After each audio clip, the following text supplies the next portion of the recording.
Hey, I'm Alex, and what I'm about to tell you still gives me chills. I never imagined that when I started my internship as a forensic assistant at the Pine Grove Municipal Hospital, my view of reality would change forever. I used to be a skeptic. I never believed in ghosts, apparitions, or paranormal events. But now, I'm not so sure about anything. I wish I could say it was just a bad dream, but what I saw and heard in those cold autopsy rooms has left marks on my mind that I can't erase. When I got the position as an intern in forensic pathology, I was super excited. I had been warned that the nights in the hospital basement were long and sometimes disturbing, but I thought the tension was more about working with lifeless bodies than anything supernatural. That naivety slowly faded away. I remember my first shift. I had to spend the whole night in the lab organizing files of the deceased that would arrive the next day for review. The coroner didn't worry me at all because I saw death as a natural part of the cycle of life. However, that same night, the first event occurred that set off my alarm bells. While I was sorting through documents, I heard a rustle coming from the hallway that connected to the cold room. It was a distant sound, almost a muffled wail, so subtle that I stopped to make sure it wasn't just old pipes or a creaky door. I thought I heard my name, which seemed absurd. I approached slowly with my flashlight, and when I turned the corner, I ran into Nurse Emily, who had come down to get a jar of formaldehyde. She told me she had also heard a strange moan, but assured me it was common in that place. The hospital is old, and the pipes make strange noises, she commented without giving it much importance.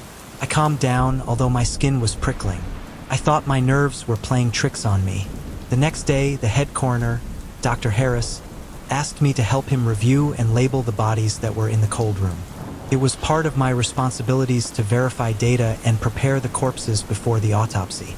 The basement where the morgue was located was a cold and humid place. Some lights flickered, and the hallways were so narrow that in certain areas, I could barely see what was in front of me. I was accompanied by a fellow intern, Jake, who had been there for a month. As we walked down the hallway, he gave me a warning in a low voice. Sometimes you hear noises, but don't be scared. It's normal. Keep doing your thing. His attitude made me think that I had seen something more than I wanted to admit, but I didn't give it much importance and continued with my task. I opened the thick metal door of the cold room and felt the blast of icy air that enveloped me. With the list in hand, I counted the bodies one by one to make sure they matched the log. Everything seemed in order until I saw something out of the corner of my eye. One of the corpses, covered with a white blanket, seemed to have moved just a few centimeters, as if its head had turned. I stopped, my heart pounding violently. I approached, took a breath, and tried to stay calm. I carefully removed the blanket and noticed that the head was tilted, pointing in my direction, which I didn't remember being like that when I entered. The corpse was that of a man who had supposedly died 2 days earlier in a car accident. I was so filled with horror and confusion that I stood still for a few seconds, trying to find a logical explanation. Maybe I had seen it wrong at first, or maybe someone else had moved it before my arrival. I wanted to believe that so as not to panic. I covered the body again and continued with the count, although I felt an unpleasant tingling in my arms and the back of my neck. I tried to ignore my uneasiness and hurried to finish checking each of the bodies around me. Only silence reigned, but a silence that weighed so much that it seemed to compress my chest. Suddenly, a sound broke my eardrums. A long and heartbreaking hoarse lament, clearly coming from inside the cold room, just a few meters from where I was. I froze. My instinct screamed at me to run away, but my sense of duty forced me to turn around, looking for an explanation. There was nothing to see but the motionless silhouettes of the covered corpses. However, my hands were shaking. As soon as the regret hit me, a rush of adrenaline pushed me to leave the room in a hurry. I ran down the hallway and collided with Jake, who, alarmed by my expression, asked me what was wrong. I was unable to articulate words. I just looked at him. He nodded silently and tapped me lightly on the shoulder, as if trying to calm me down. It was then that I realized he already knew that sooner or later, I would see something impossible to explain. When we met again with Dr. Harris, I didn't say anything. I didn't want him to think I was crazy or unqualified for the position. But the look he gave me was strange, almost as if he perfectly understood what had happened to me. The following days passed relatively normally, although inside, I felt like I was waiting for a new disturbing event. On several occasions, while I was working with surgical instruments or preparing autopsy reports, I would hear footsteps in the hallway when no one was there. One morning, the monitor that recorded the temperature of the cold room began to blink, indicating slight variations in temperature. They came and went without explanation. That same day, Dr. Miller, another more experienced forensic scientist, commented that the cooling system was failing frequently, but the technicians couldn't find any real fault. She told me it was something normal in older places, but the way she looked at me suggested that she had also felt that oppressive atmosphere that flooded the morgue at night. There was one night when I was completely alone because Jake had fallen ill, and Dr. Harris had been called to the emergency room. I was reviewing a file in the room next to the morgue when the ceiling light went out without warning. The bulb had been flickering before, and I assumed it had finally burned out. I stood in the darkness, trying to find my flashlight, when a dry noise echoed behind the door.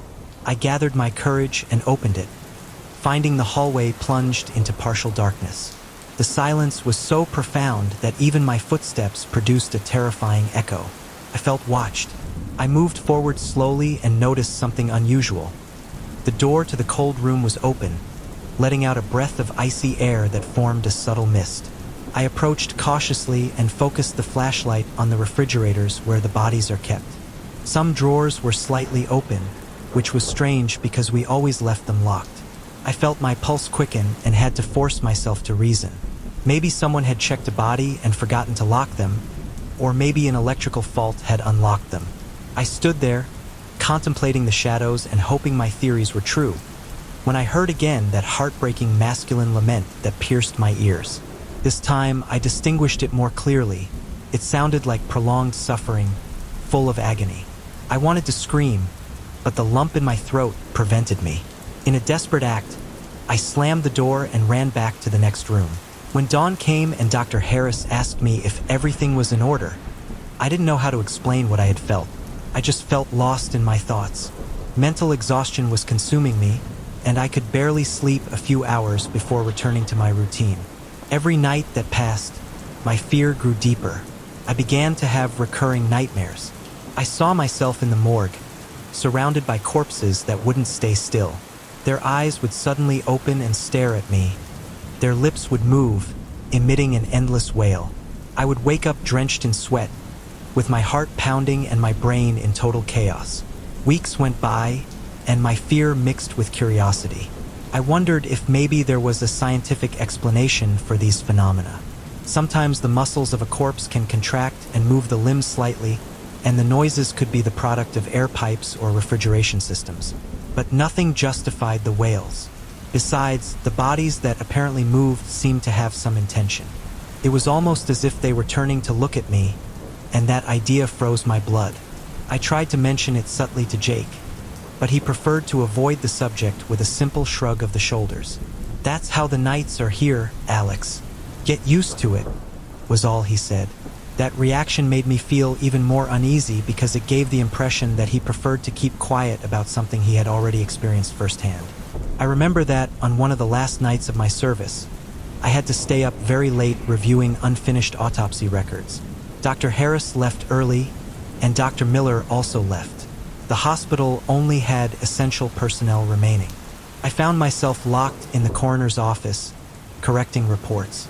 Outside, the wind howled against the windows, and the light from the fluorescent lights trembled. Suddenly, the door opened with a groan, and I felt an icy draft pass through the room. I looked and saw no one. Suddenly, the computer turned off, leaving me in the dark. I grabbed my flashlight and walked forward to the hallway, which seemed like an infinite and silent abyss. I crossed the corridor with my heart beating in my temples, and when I arrived at the morgue, the door was half open, just like that time. I pushed it cautiously and came across the interior plunged in almost total darkness. However, the first thing I noticed was a body that was not in its place. It was lying on a stretcher, uncovered, with its head tilted towards the door, as if it were waiting for me. I took a step back, holding my breath, and felt an icy hand grab my arm. I screamed and turned around, not really seeing anyone. The scream was choked in my throat, and I froze. The wail arose again, louder than ever, flooding the room with an echoing, sinister sound that penetrated my bones. Desperate, I dropped the flashlight and started to run. My legs hurt, but I didn't stop until I reached the emergency exit that connected to the backyard. I needed to escape from that cursed place. The door was locked, and I had to struggle to open it. When I finally did, I felt safe for a few moments, although the cold air of the early morning reminded me that I was still within the confines of the hospital. I didn't return to the basement until daylight came. I still had the responsibility to complete my duty, but I began to live the hours as if I were an automaton, with my mind invaded by the terror I experienced every night. As the months passed, I accumulated more stories. Strange shadows that slid through the hallway when no one was around, whispers that pronounced my name and those of my colleagues, files that appeared and disappeared without explanation, and above all, that persistent feeling of being watched by something I didn't understand. I even questioned my sanity, but upon speaking with other interns in secret, I discovered that each one had similar anecdotes. Some had seen the light in the cold room turn on for no apparent reason. Others heard knocks on the walls, and one confessed to having seen a corpse blink. No one dared to discuss it openly for fear of being called crazy or incompetent. The worst part of it all was the insomnia that tortured me, even after finishing my duty. Every time I closed my eyes, that image appeared. The body moving slightly under the blanket, the head turning towards me, the wails echoing in my ears. I couldn't shake off those nightmares until long after I left the hospital. Even today, when I remember my time in the basement of Pine Grove, I feel a chill run up my spine. Sometimes I wonder if it's possible that in that gloomy space where what's left of life is kept, the last breaths of the deceased are concentrated, their guilt or secrets. Perhaps we have no way of understanding the energies that move around death. Recently, I learned from a former colleague that the hospital is still operating normally, and there are still reports of strange events during the night shift. Apparently, the darkness of the basement continues to harbor those presences that cry out for something that no one can give them anymore. Maybe it's their way of showing that death is not always the end, or maybe they are just echoes trapped between cold walls, resonating in the silence. I don't know what explanation to give to everything I experienced. I only know that since then, the mere idea of entering a morgue at night, with its icy air and disturbing shadows, paralyzes me. What I experienced there was so real that even though I've distanced myself and tried to rationalize it, my hands tremble when I conjure up the image of those corpses that seem to warn me that death holds secrets much darker than I could ever imagine. That's why I tell my story, in the hope that someone will understand that in that realm of silence and coldness, sometimes things happen that break all logic and haunt even dreams, turning the rest into a distant memory. I will never doubt the supernatural again because there are places where the boundary between life and death becomes blurred, and one is trapped between whispers and wails that will never find rest. If you're enjoying the video, please subscribe the channel for future videos, and like and share with your friends.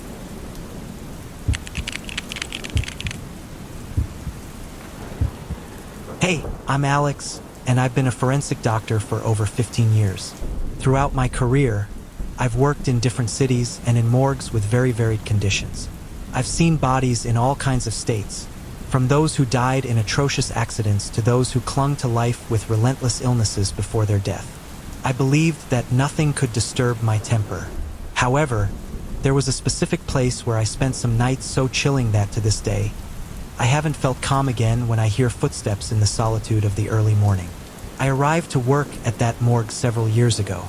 The place was located in an old, somewhat gloomy building with long corridors and high ceilings that seemed to amplify every echo and every whisper. I had taken on the night shift along with a colleague named Jake. For me, the dead had always been a canvas of stories silenced by time, but maybe that had me generated some anguish. Frankly, I liked the quiet of the night and the opportunity to delve into the mysteries of the human body without the hectic daytime supervision. The first few weeks, everything was routine.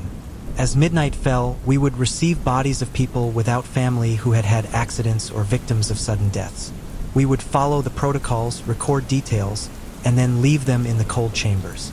The routine didn't upset me, and Jake seemed comfortable with his work, although at times he confessed that he was disturbed by the facilities. He would say that this building carried old stories that lived in its foundations, strange energies. I always responded that they were ideas suggested by the environment, typical of places with dim lighting and the smell of disinfectant. One night, around 1 a.m., the collection team brought back a rather deteriorated body. It was of an old woman in an advanced state of decomposition. Those in charge of the removal told us that she lived alone with no known family, and it was the neighbors who had alerted the authorities because of the unbearable stench emanating from her house.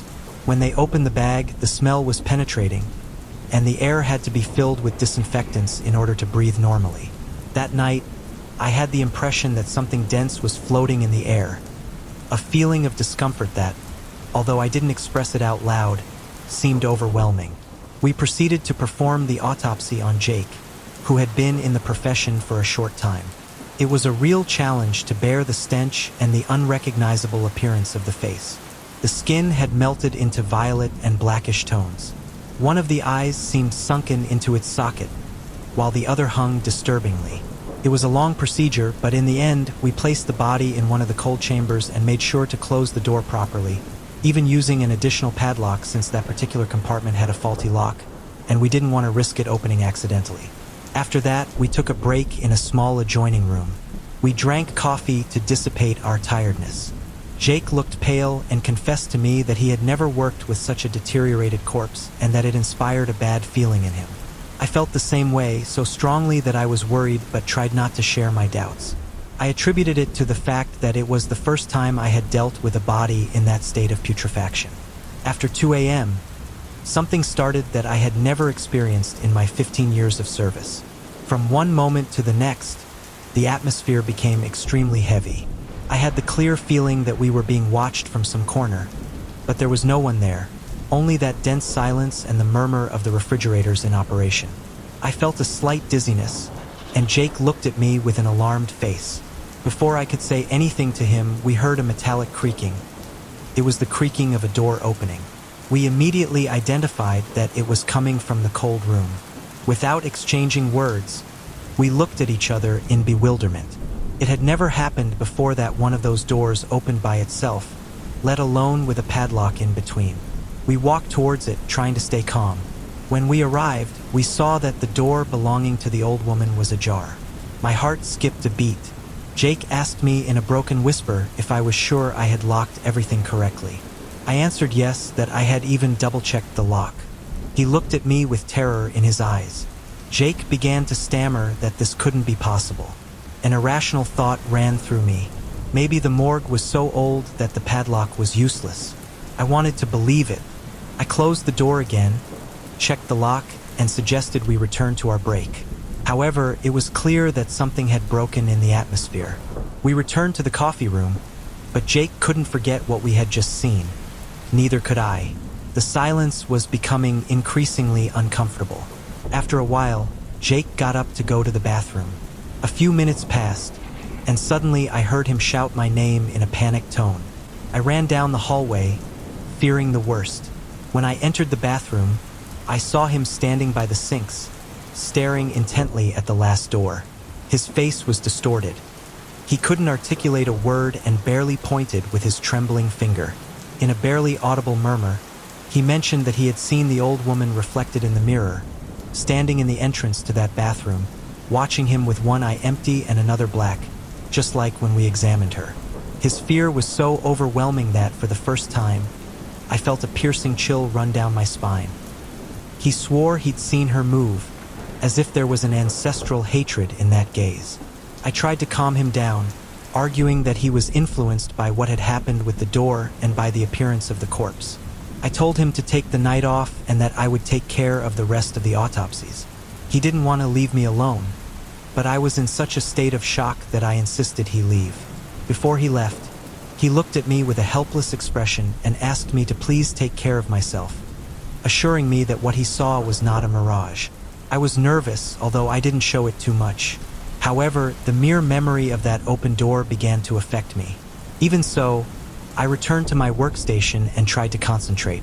Approximately an hour had passed, and I was concentrating on a new procedure when the lights began to flicker. I thought it was a problem with the electrical connection of the old building. The flickering became more and more intense until all the lights went out. I was left in complete darkness, with only my phone at hand. I headed with the flashlight on towards the fuses, going through hallways that at that moment seemed endless. Suddenly, as I turned down a narrow hallway, I made out a figure that was slightly outlined in the darkness. When I shone the flashlight on it, I saw it. The old woman was sitting on one of the stretchers with the same cadaverous expression, and her lips twisted in a slight smile. For a second, I froze, unable to breathe. Without warning, she let out a soft, shrill laugh, almost a twisted gasp. It was a sound that made my blood run cold. My legs reacted before my mind did. I turned around and ran. Just then, the lights came back on, and with my heart about to jump out of my chest, I looked back to confirm what I thought I had seen. The stretcher was empty. There was no trace of anything. I tried to calm down, but cold sweat ran down my forehead. I could no longer pretend that everything was okay. I immediately called the director of the morgue, Dr. Harris, and asked him to come urgently because I was planning to leave. I waited in the parking lot, refusing to go back in when the doctor arrived. He found me trembling, and although I tried to maintain my composure, my eyes spoke volumes. I told him in broad strokes what had happened. Instead of mocking me, he seemed to understand my fear and asked me to go in with him to check. I accompanied him suspiciously. We went first to the cold room. The door was still locked, and the old woman, apparently inert, rested in the same position we had left her. Nothing was out of place. He allowed me to leave and stayed to cover my position for the rest of the night. The next day, when I returned at night, the doctor told me that he too had experienced disturbing events. He heard footsteps when he was alone, and especially the sound of a female laugh coming from the cold rooms. He decided to investigate a little more about that old woman because he wanted to make sure that they weren't generating collective fantasies. But he also didn't want to overlook the extraordinary nature of the events. He discovered that the woman, whom I will call Benedicta, was rejected by the neighbors of the block where she lived. Everyone called her a witch who practiced dark rituals. They claimed to have heard strange chants in the early hours and felt terrifying presences when they passed near her house. A man who lived on the same street told the doctor that more than once they saw mutilated cats and dead chickens in Benedicta's garbage, and there was a rumor that she sacrificed them in disturbing offerings. No one came to visit her. The neighbors thought she was capable of cursing anyone who offended her. There were some accidents in the neighborhood, sudden deaths of people who supposedly had some altercation with her, and over time, all kinds of misfortunes were attributed to her. No one wanted to mess with the old woman for fear of suffering a similar fate. That's why no one claimed her body, and it took days to discover her death. The doctor, tying up the loose ends, felt that the atmosphere in the morgue had become so unhealthy that it was best to get rid of the body as soon as possible. The energy emanating from this old woman seemed to transcend the explicable. An agreement was reached with the authorities to speed up the incineration process since there were no relatives or mourners. When I found out, I felt a strange relief mixed with terror because part of me feared that even cremation wouldn't be enough to free us from its influence. That same night, after completing the relevant procedures, we cremated the body while I watched the flames devour the remains. I felt a labored breathing on my neck, even though I turned around and there was no one there. The fire crackled in an unusual way, as if it was expelling gusts of sharp air, and I had the impression I heard a cursed whisper. I didn't mention it to anyone, but my heart was hammering so hard that I thought I would faint. Immediately from that night on, the morgue seemed to regain its usual quietness. Strange footsteps or chilling laughter could no longer be heard. Jake returned to his routine, trying not to talk too much about what had happened. We both knew what we saw, what we felt. Dr. Harris left a record in a special report that he justified with strange phenomena due to electrical faults, although the three of us shared a different truth that was never officially recorded. During the next 4 years, I worked there, and nothing like it ever happened again. However, I never forgot the shiver that ran through my body as I passed in front of the chamber where that old woman had remained, even after her cremation. Sometimes I felt a presence. It was not constant or suffocating, but at times I thought I heard a faint murmur in the air, like a latent echo of a resentment that refused to completely disappear. I've had my share of hard experiences in life. I've reviewed corpses of victims who suffered horrible crimes and fatal accidents, but nothing compares to the almost supernatural tension that enveloped me those nights. It was a fear that went beyond reason, a primitive terror that whispered to me that I was in front of a force that knew no limits or barriers between life and death. Now, when people ask me about my years of service, I avoid describing this episode in detail. It's something very personal, and I don't wish to be taken for crazy. But sometimes when I perceive prolonged silences in the night or hear a creak in some dark corridor, I can't help but remember that somber laugh and that face with the hanging eye. I know that there are things that escape our scientific understanding, and sometimes death does not mean the end for certain spirits full of anger and darkness. I feel that recounting these events helps me shake off the shadow that the old woman left on me. She marked me in a way that today leads me to be more cautious. I don't consider myself superstitious, but I accept that there are things that escape our logic.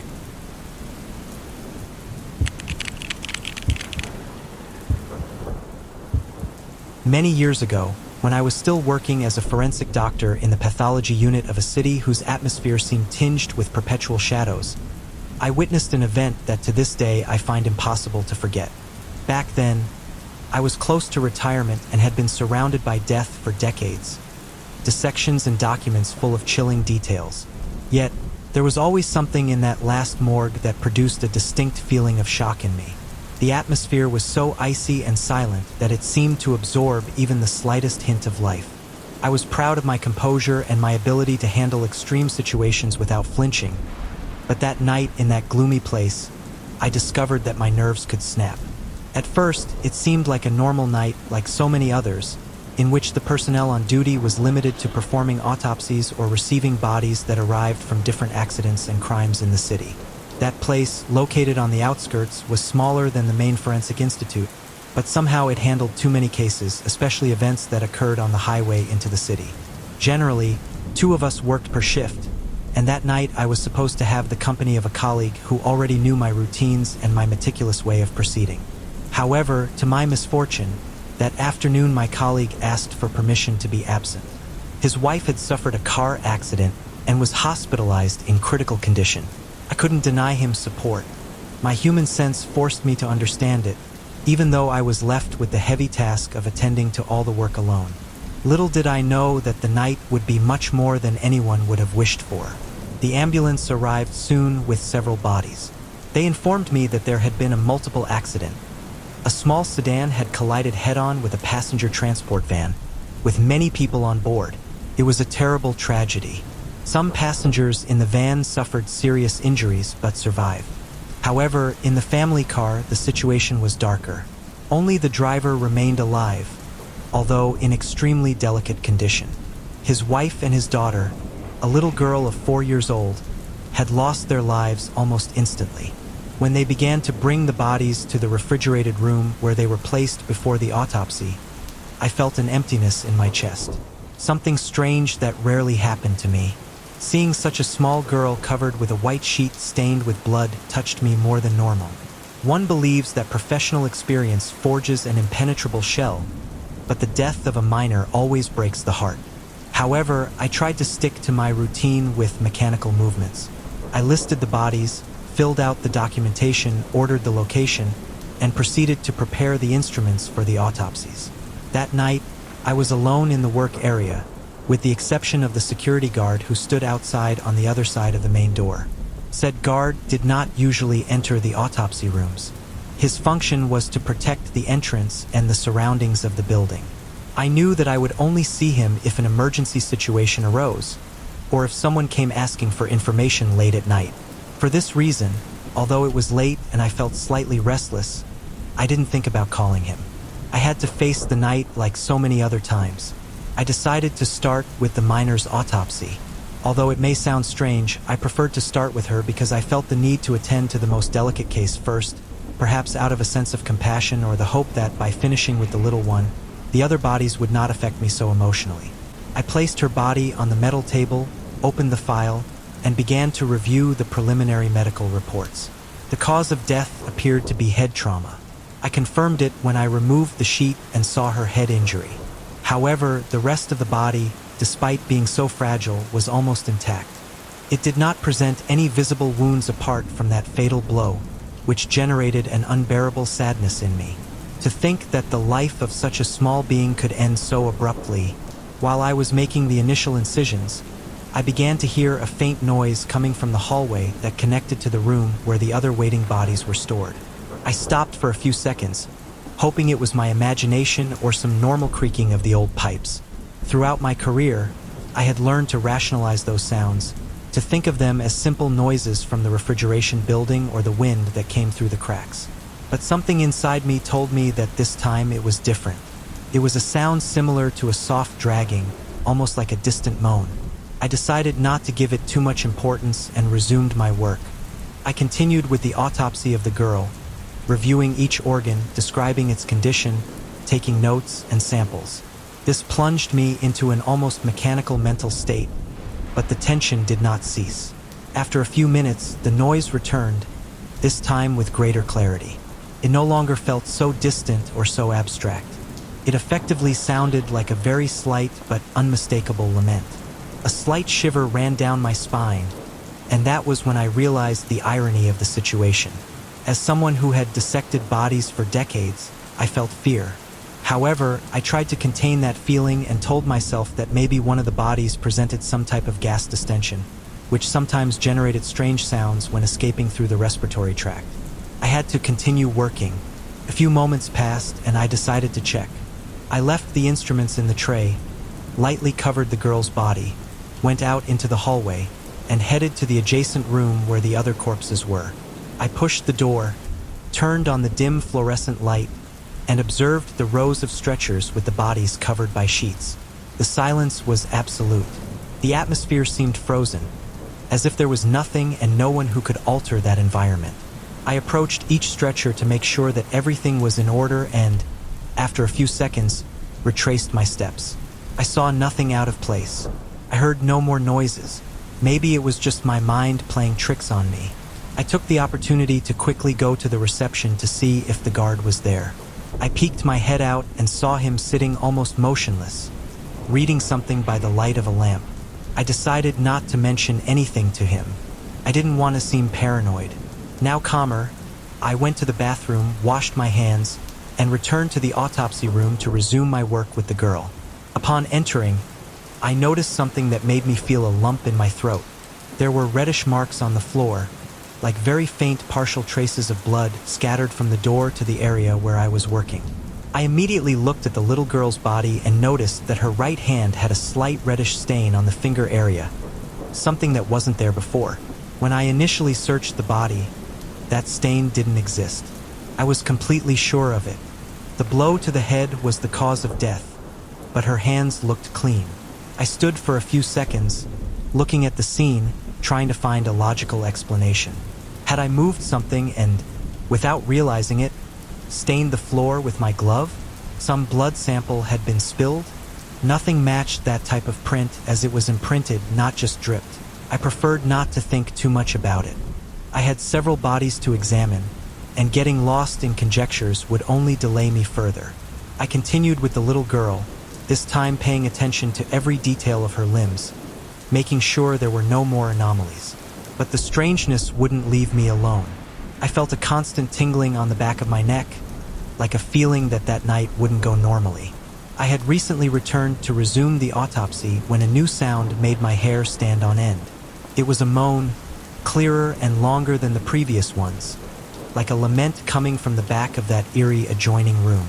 It didn't resemble the noises that corpses sometimes make from gas movements. This one was different. It resonated with a human cadence, as if someone were suffering. I was left petrified, but I still forced myself to react. I dropped the instruments and walked, feeling my heart beat strongly, towards the room where the other bodies were. I entered cautiously, turned on the light, and froze when I saw one of the stretchers in an abnormal position. The sheet covering a woman's body was halfway down, and the first thing I noticed was her leg hanging over the edge. Her hand was also sticking out, showing a trail of blood that dripped very slightly. This made me feel suddenly dizzy. All my professionalism wavered before the logical impossibility of a corpse moving on its own. When we received that body, I remember that the woman was completely accommodated on the stretcher with the sheet covering her entirely, hands and feet included. There was no reason to find her in that position with a limb out. I wanted to go closer to check, but my instinct screamed at me to stop. An icy chill ran down my arms when I saw the trail of blood on her hand. My mind immediately traveled to the scene I had witnessed. With the girl, could it be possible that that woman, the little girl's mother, was looking for her daughter? No matter how macabre it sounded, I could find no other explanation for the stain on the girl's hand. I felt a lump of horror in my chest, and I didn't know whether to scream, pray, or cling to logic. Could it be that the spirit of that mother was desperate to be reunited with her daughter, even after death? I decided to lock that room. I didn't want to witness anything else. I needed to finish the procedure with the girl and put that night behind me. My heart was beating so hard I could feel it in my ears. Never had anything like this happen to me. Not even in the most brutal cases of my career had I experienced that feeling of vulnerability. The shadows in that hallway seemed denser, and although the fluorescent light flickered normally, my perception was that something was moving in the corner of my eye.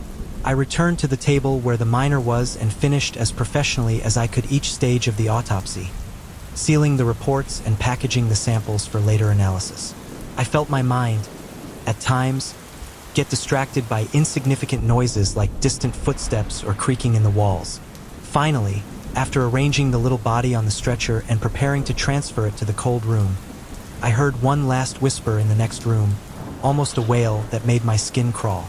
Instead of running away or calling the guard, I thought about the mother. If something impossible was happening, if that corpse was really manifesting an urge to be near her daughter, the most compassionate and humane thing I could do was proceed with her autopsy. Then, that way, the mother and the little girl would be together in the refrigerated area without any more waiting. My reason told me that all of this was irrational, but my heart asked me to attend to that poor woman as soon as possible. As if, in the end, with that act, I would appease any force or energy that was altering the silence of the morgue. So, with all the courage I could muster, I opened the door again. There was the mother's body, with her leg and hand hanging down. The sheet was slightly displaced, revealing a bloody side, probably injured from the crash. I felt a chill, but I covered her carefully and transferred her to the autopsy room. During the journey, I swore that the atmosphere had quieted down, as if the air had concentrated on a single point. My hands were shaking, but I moved forward to the dissection table. I placed the body and took a deep breath as I began the autopsy.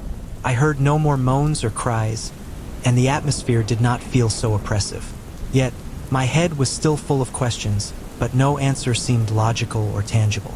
Could there be something beyond the physical, something that transcends death, that pushes us to search for our loved ones even when all seems lost? Once the procedures were over, I took the body to the cold room, placing it next to that of her little girl. The silence was almost overwhelming, but far from feeling relief, I noticed a halo of immense sadness. I stayed there for a few minutes, contemplating the stretchers and remembering the scene of the mother at the foot of the other room. Maybe she just wanted to accompany her daughter on her last journey. A final shiver ran through my body, and then I left the room. I didn't dare open any more bags or sheets that night because there were more victims to attend to, but fatigue and horror paralyzed me. I decided to sit down for a while, close my eyes, and pray that my shift would end without any further abnormal events. I never told what I experienced to the guard, my colleague, or any of my superiors. I was afraid of being discredited, ridiculed, or considered an insane man. Years later, after my retirement, this memory still gives me goosebumps. With time, I have come to understand that there are forces in death that science cannot easily explain. If that girl's mother remained anchored to this world because of the love she felt for her daughter, or if it was all the product of my stress and tiredness, I will never know for sure. What I can confirm is that after that incident, I never saw a corpse move again or heard cries as clear as those of that night. However, when I walked through dark corridors or when I was alone in a room with a lifeless body, I always remembered that little girl and her mother. Her image accompanied me in my last years of professional life, and to this day, the thought of such powerful love that transcends death makes me shudder, even with all my medical knowledge and my desire to search for rational explanations. There are things that escape logic and enter the realm of the impossible.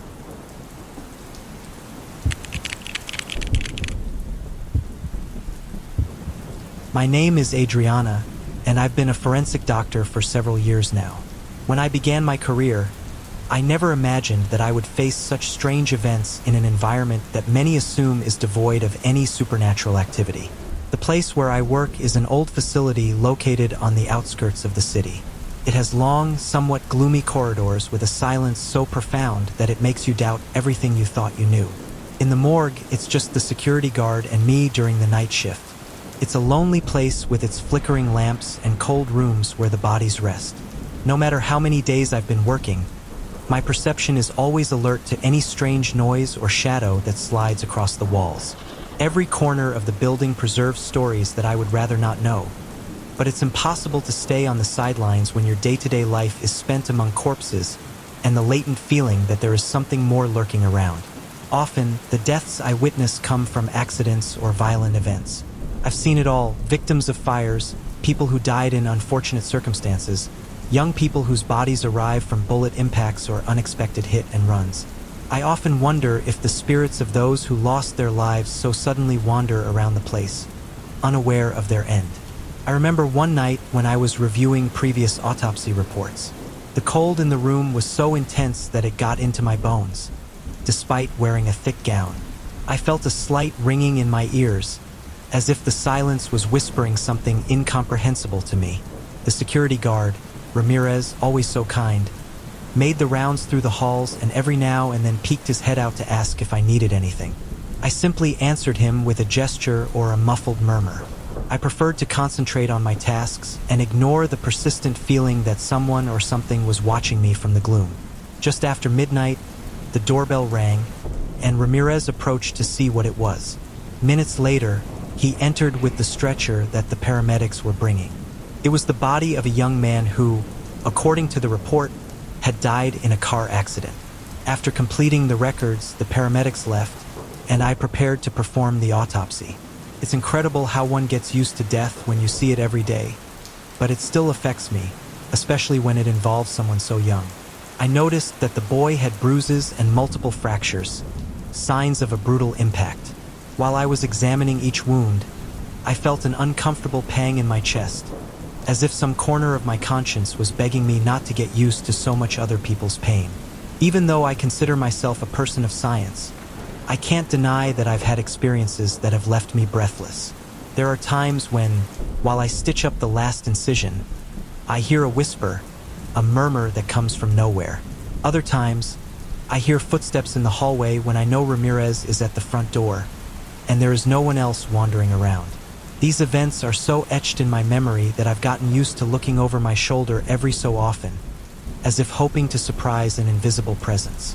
That night, after finishing with the young man's body, I left the room and found Ramirez in the hallway. He seemed restless. As I approached, he spoke to me in a low voice, confessing that he had felt a slight shiver while he was watching and that he thought he saw a dark shape slide along a wall. I didn't answer him. I just nodded because I had also had that same feeling of something walking through the hallways, but I preferred to remain calm. I convinced myself that tiredness and shadows produce many hallucinations. I tried to clear my mind and went to the bathroom to refresh my face. While I did so, I heard hurried footsteps near the door. I dried myself off and left quickly, hoping that it was some new admission or the arrival of a relative. However, I didn't see anyone.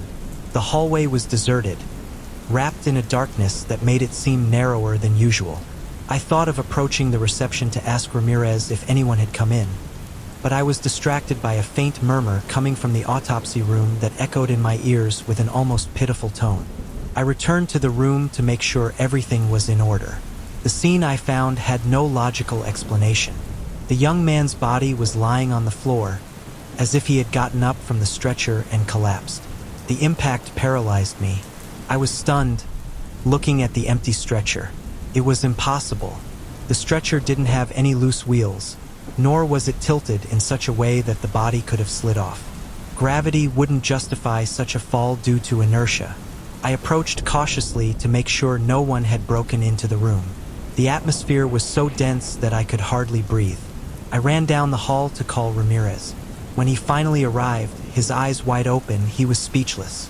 He looked at the body on the floor and then looked at me with a mixture of surprise and terror. We both lifted him up and placed him back on the stretcher. I could tell that Ramirez, despite his calm nature, was trembling as he held the dead man's inert arm. I felt his restlessness reflected in me, a tightness that tortured my chest as we settled the body. I noticed a small tattoo on the boy's forearm, the image of a scorpion. I thought about how ephemeral the life of someone can be, who maybe just a few hours ago was walking, laughing down the street. When we finished, we left the room, and then something happened that made my blood run cold. Ramirez assured me that a little while before, while I was busy in the bathroom, a young man had come asking him for directions to find his way home. He said he was lost and disoriented. Ramirez explained to him where he could exit and in what direction to walk to catch a taxi. Then that boy left, and Ramirez assumed it must be someone lost who had entered the building by mistake. As he uttered these words, the guard paled and confessed to me that the young man he saw was identical to the one now on the stretcher. He told me that he recognized the same tattoo on his right arm. Even the clothing matched the description in the accident report. I tried to keep my composure, but felt a chill running down my back. It was absurd to think that the deceased had walked and talked to the guard just minutes after being admitted, but Ramirez insisted on what he had seen. I swear I was speechless. I was so shaken that the only thing I could utter was, "Are you completely sure?" He nodded nervously, swearing that his memory wasn't betraying him. The rest of the night, I spent sitting at my desk, unable to take my eyes off the reports. A bitter feeling of unease came over me. I began to think about past cases and the inexplicable experiences that I had experienced throughout my career. I had always wanted to cling to science, to convince myself that everything had a rational justification. However, in that instant, I remembered several events that didn't fit into any logical reasoning. I wondered if the spirits of people who die tragically really refused to accept their departure, wandering the halls and looking for someone who could offer them a little guidance. The next morning, I handed in an incomplete report without mentioning what happened in the early morning.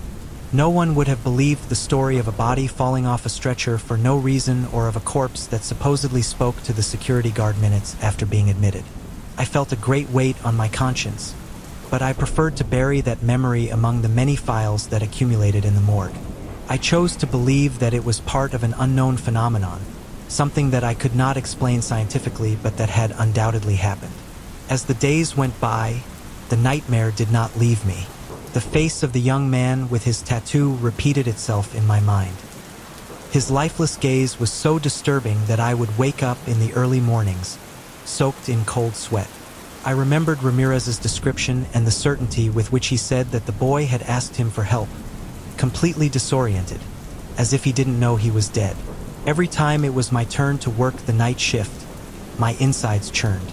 I was dominated by the idea of seeing that silhouette in the hallway again or finding a body on the floor with no logical explanation. It was not the only experience that shook me in that place, but it was the one that left a deeper mark on me. From that night on, I began to feel a strange connection with the corpses that arrived under violent or sudden circumstances. Sometimes, while inspecting their wounds, I felt their desperation, their confusion in the last moments of life. It was as if an echo were resonating in the room, pleading for comfort. In the corners of the room, I thought I could perceive fleeting movements that followed me with terrifying insistence. My colleagues and family members asked me to rest, to not overload myself with so many night shifts. A part of me wanted to listen to them, to escape that oppressive atmosphere, but another part felt compelled to stay, as if I had the duty to accompany those souls who could not find rest. I began to mentally pray every time a new body was admitted with signs of extreme violence. I am not particularly devout, but I needed a refuge from the unknown. It was my way of putting up a barrier against the terror that had become part of my days. Ramirez and I often exchanged knowing glances when something inexplicable happened. A whisper filtered through the silence, a noise that echoed in the solitude of the hallways, or the brief vision of an ethereal figure that appeared in the doorway and disappeared in the blink of an eye. However, we never spoke openly again about what happened that night with the young man's body. It seemed as if mentioning the subject was an invitation to repeat it, for those events to manifest themselves again in a more intense way. One morning, while I was reviewing some files, my concentration was interrupted by a chilling sensation of being watched. I turned my head and saw a shadow on the other side of the window that separates my office from the hallway. My heart began to race. I felt like time had stopped. The figure was blurry, but it denoted a human presence. I jumped up, opened the door, and ran towards the hallway, only to be faced with emptiness. I looked both ways, looking for any indication that someone had been there, but the silence was suffocating. The corridor remained unchanged, illuminated only by the dim light of the fluorescent tubes. I returned to the office with a trembling in my hands, feeling that every fiber of my body begged me to escape from that place. Nevertheless, something made me stay. Perhaps it was a twisted sense of responsibility towards those who could no longer speak, or maybe the desire to find answers to the unknowns that gripped my soul. I repeated to myself that I could not escape from my vocation, that I had to fulfill the professional duty of clarifying the causes of each death. But inside me, a voice told me that I was participating in something bigger than that. The threshold between life and death did not close completely when a body stopped breathing. That same night, while arranging materials in the autopsy room, I heard the morgue phone ring. It was unusual at that hour, so I ran to answer it. I was surprised by the broken tone of the voice on the other end, as if it came from far away, loaded with static. I could not clearly understand what was being said. I only caught fragments. "I can't find the way. I lost everything," and a muffled sob. It suddenly cut off, leaving me with a suffocating uncertainty. I tried to return the call, but the line did not register the number. My breathing became agitated as I evoked the image of that young man who, according to Ramirez, had also asked for help to get home. I felt nauseous, just imagining that that call could be another lost soul demanding comfort that I didn't know how to offer. As the days went by, I dealt with more tragic cases. Each body that arrived was a new anguish, a new blow of reality that reminded me how fragile we are before destiny. However, nothing surpassed the impression of finding that first corpse on the floor for no apparent reason and discovering that its spirit had manifested itself before Ramirez. That image was chained in my mind like an unquestionable truth. The dead do not always go away. There are those who ignore their own death and search in the place where their remains rest for some way to recover their life, even if it is for a few moments. Sometimes a simple deception of their conscience, a final denial to avoid facing the darkness. I do not know if one day I will free myself from the memories that I keep from that night. Probably every time I close my eyes, I will see the body on the floor, I will see the scared eyes of the guard, and I will feel that heavy air that invaded us. I have learned that science does not always give us a shelter from what is intangible, and that within the framework of death, there are too many mysteries that escape human reason.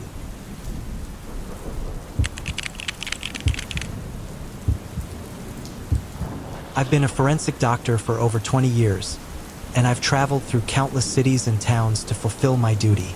Along this long road, I've learned by necessity to keep a cool head and a firm judgment, because otherwise, I wouldn't be able to face the silent horrors that hide behind every inert body.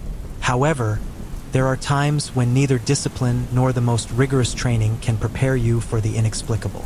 Some events remain anchored in memory, emerging in the early hours when insomnia strikes and a thick fog of anxiety crosses the mind.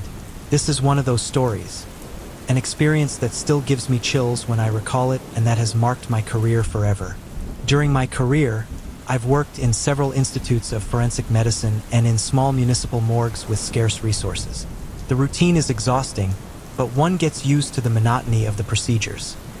The body is received, the documentation is reviewed, an autopsy is performed if necessary, and reports are generated. That order had always given me a certain peace of mind because it allowed me not to think too much about the person lying on the stretcher. However, each place has something peculiar. A corridor that is too long, a basement with pipes that groan when the temperature changes, or a staff that tries to ignore those strange noises, attributing them to tiredness and stress. One clings to logical explanations, but there are days when said explanations are futile. I remember that I had recently been reassigned to a small rural municipality, lost in the mountains about 3 hours from the capital. That building was old, with narrow windows and a hallway of broken tiles that creaked underfoot. The morgue was in an annex in the back, behind the municipal hospital, a place so discreet that many inhabitants didn't even know of its existence. I was assigned to assist the family physician in performing autopsies and handling forensic documentation. I was supposed to stay there for a few months, but fate had such a disturbing experience in store for me that I could barely endure the stipulated period. I arrived on a Thursday morning to start my first shift there. The supervisor showed me the facilities: 2 refrigerated rooms with limited storage capacity, a small but well-equipped autopsy room, and a dark hallway that led to the loading area where we stocked up on supplies. What worried me most wasn't the infrastructure, but the feeling of unhealthy stillness that floated in the air. Everything was too silent, as if time had stopped between those walls. The first few weeks passed without major incidents, except for the typical tiredness and nostalgia that invaded me at being away from my family. I dealt with cases of sudden deaths, road accidents, and natural deaths, typical of the aging population of the region.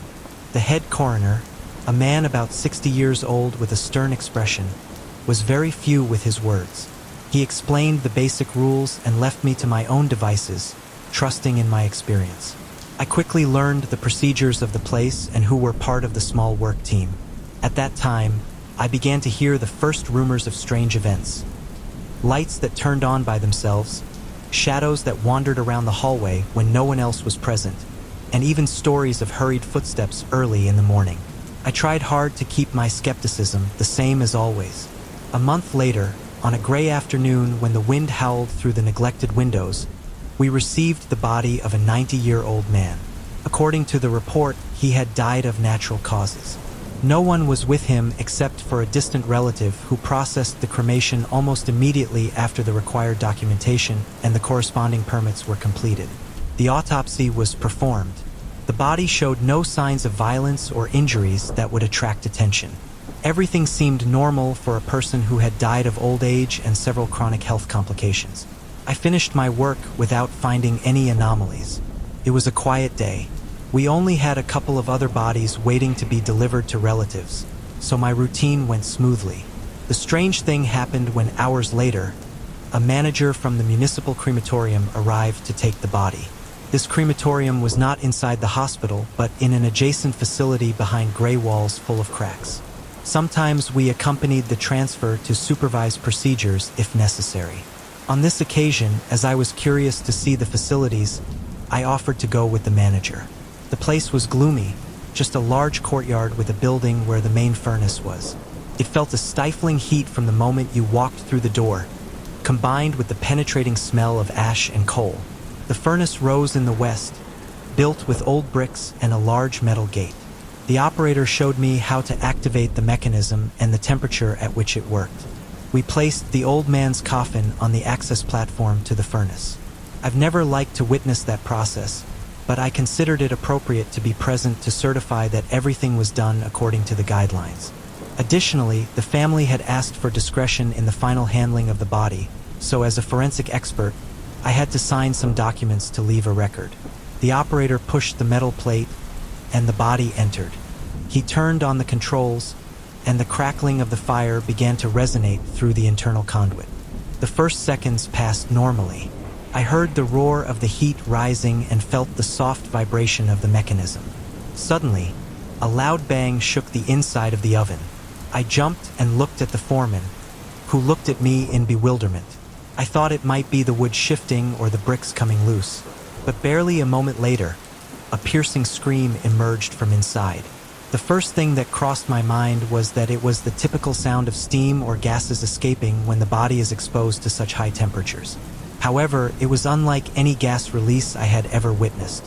It was a distinctive, piercing, all too human scream, as if someone were suffering the worst of torments. I felt a shiver run down my spine, and my heart pounded. The operator turned pale and took a step back. It seemed as if death itself was protesting from inside the oven. After a brief silence, another scream was so heart-rending that it made my blood run cold. I ran to the control panel and desperately signaled the operator to stop everything. Trembling, he pulled the off lever, and we waited for the temperature to drop.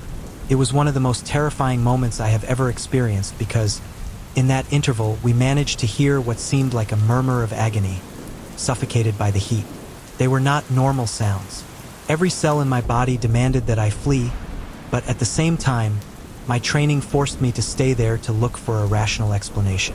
When finally the temperature dropped, we opened the hatch with a clumsy movement. The interior was covered in a dense vapor mixed with dark smoke. The scene that was revealed left me in a state of momentary paralysis. The body was already largely charred, but with its arms raised to the level of its face, as if it had tried to protect itself from something. Its face, or what was left of it, exhibited a grimace of horror that seemed like a last petrified scream. My stomach turned when I saw that twisted form that defied logic because I myself had confirmed that the man had been dead for more than 24 hours. He could not move a single muscle voluntarily or make a sound, much less scream. However, there he was in an impossible position for a rigid corpse that was already in the beginning stages of decomposition. Several seconds passed before we could react. The operator looked at me with wide eyes, waiting for some instruction.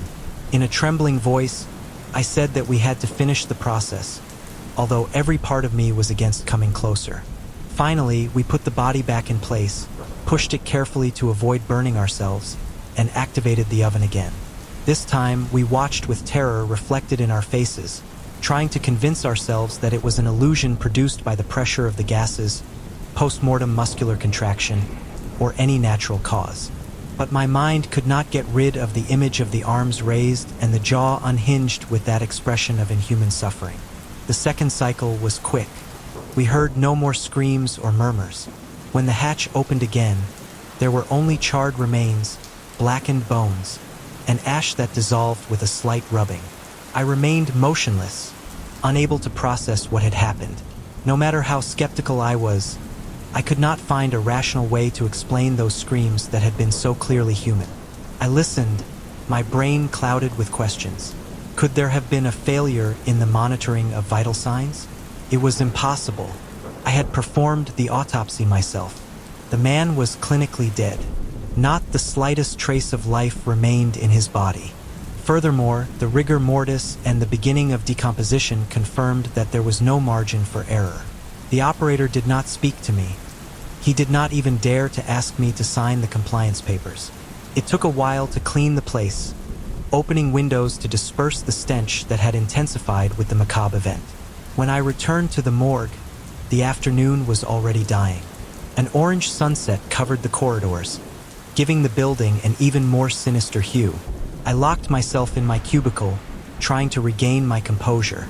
I could not get that scream out of my head, the crunching of bones under fire, and above all, that unnatural position of the corpse.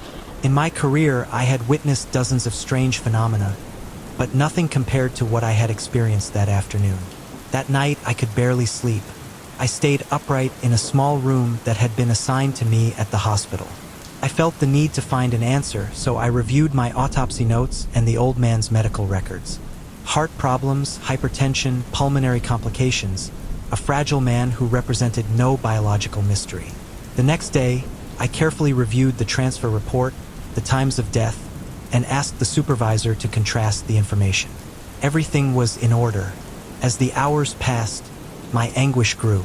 The head coroner, seeing me so affected, limited himself to giving me some advice in a stern voice. "Don't try to look for answers where there are none, doctor.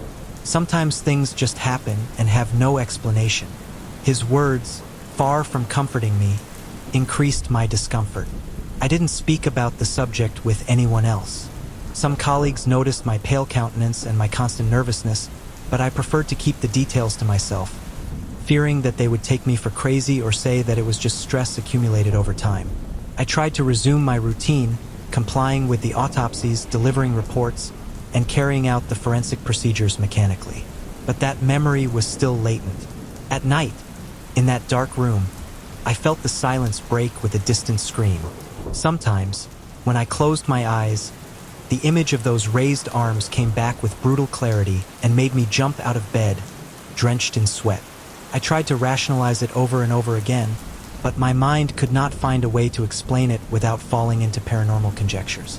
Weeks later, I concluded my commission and returned to my hometown. However, the experience remained imprinted in my memory. Every time I enter a crematorium, my heart races helplessly. I can't forget the sound of that scream that echoed in my ears, a lament so real that it shrank my soul.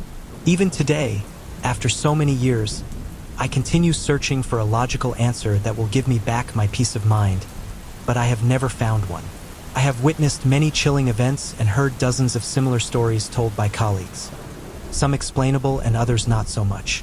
But that afternoon in the crematorium, with that old man who we believed was inert and who had undoubtedly ceased to exist before entering the oven, changed my perspective forever. It taught me that death sometimes holds deep secrets, events that don't fit into any scientific or spiritual framework we know. When the flames roar and the bones crunch, sometimes something inside us breaks, and so does the cord that bound us to the conviction that everything has a natural explanation. I discovered that no matter how hard we try to preserve our composure and rationalize every anomaly, there are situations that escape our understanding. To this day, I avoid talking too much about that incident. Some of my close colleagues know that something disturbed me in that remote town, but I haven't told them the details in all their rawness. Every time they ask me, the memory returns, and with it, the feeling that perhaps I witnessed something impossible to understand. The only thing that consoles me is the thought that the soul of that man has found the peace that his charred face did not reflect. There is nothing more I can do. I will continue to do my job with discipline and courage, trying not to question too much the shadows that inhabit the corners of every morgue. However, deep in my thoughts, a part of me remains obsessed with those screams in the ashes, an echo that haunts me at night and reminds me that sometimes death refuses to remain silent.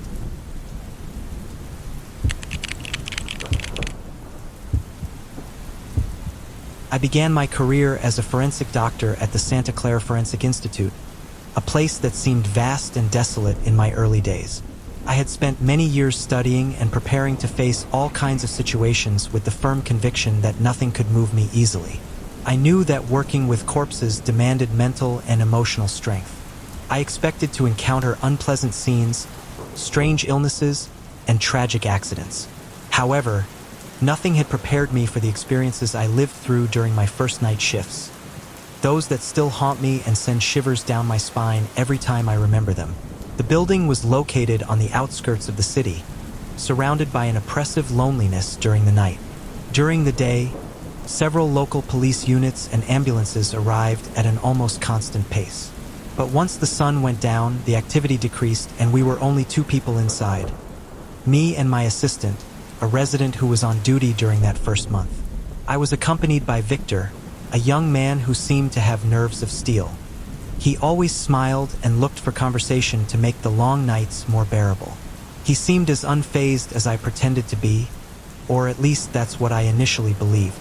My night shift began around 10 p.m. We checked that the equipment was ready, we checked the drawers where the bodies were stored, and we verified the paperwork for the cases that would arrive. Then we settled into the autopsy room and waited for any incident to arrive through the main door. Some nights passed peacefully between routine checks and inconsequential chatter, but other nights brought with them stories full of an almost tangible darkness. The first strange incident occurred during the second week of work. That night, the temperature had dropped to unusual levels, and the building's air conditioning emitted metallic noises that mixed with the clacking of my wall clock. We were attending the autopsy of a woman who had been found dead in her apartment. The preliminary cause pointed to a heart attack. As I opened her chest cavity, I heard a faint knocking. At first, I attributed it to the noise of an air vent, but then I noticed it repeated itself in a constant pattern, as if someone was knocking from inside a metal crate. Victor also noticed because he looked at me with a frown, but neither of us would admit that we were panicking. I signaled for him to check the source of the noise. With cautious steps, he moved between the stretchers and refrigeration drawers while I waited with my hands still inside the woman's open body. The silence that followed lasted a minute or two but seemed eternal. Suddenly, the knocking stopped without explanation. Victor checked all the hatches and found nothing out of the ordinary. That was the first time that a small current of fear began to run down my spine. Even so, our routine continued. The autopsies continued, and we had to keep a cool head whatever the origin of those knocks was. I told myself that in such an old building, the noises were common and could be due to multiple perfectly logical reasons, but my nerves remained in a subtle tension that I could not shake off. The worst came a couple of days later when we received the call from the Forensic Emergency Service informing them that they would be bringing the bodies of 2 people who had died in a car accident. It was a frantic night, full of comings and goings of people leaving forms and collecting reports. It seemed like a constant babble of footsteps dragging through the corridors, mixed with the echo of doors opening and closing. When we were finally alone, it was close to midnight. We had 2 stretchers occupied.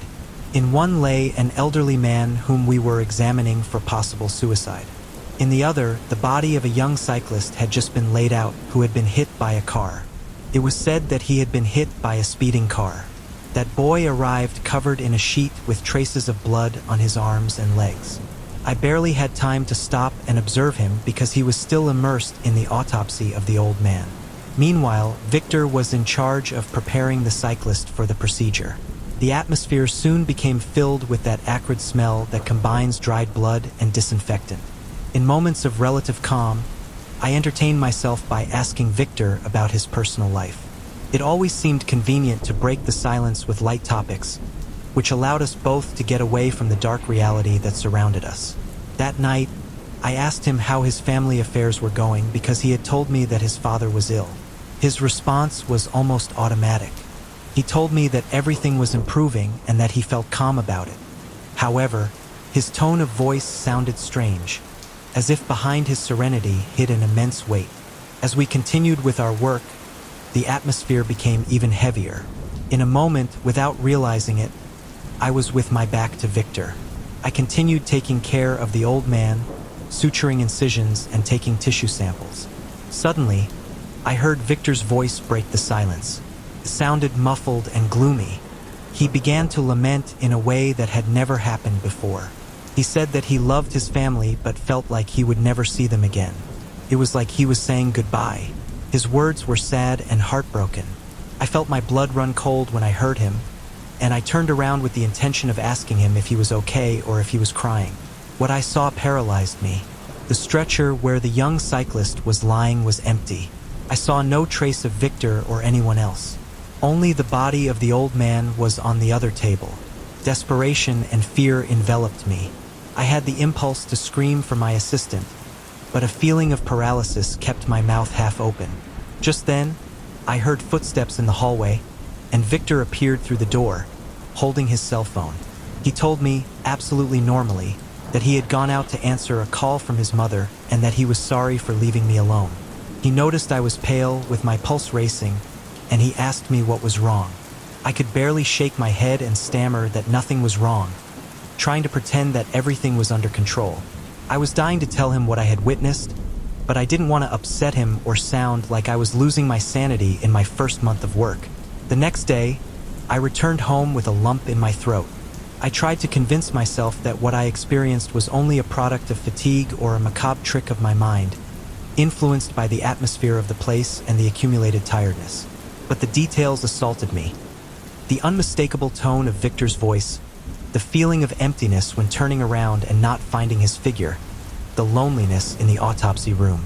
I then remembered the body of the young cyclist, his face splattered with blood, and the image of the stretcher without him on it. That night, I struggled to sleep, and when I did, I had nightmares where the young man looked at me with eyes full of reproach, as if he could not accept that I was incapable of helping him at that moment. The story could have remained as that isolated event if it were not for the fact that weeks later, even more disturbing events occurred.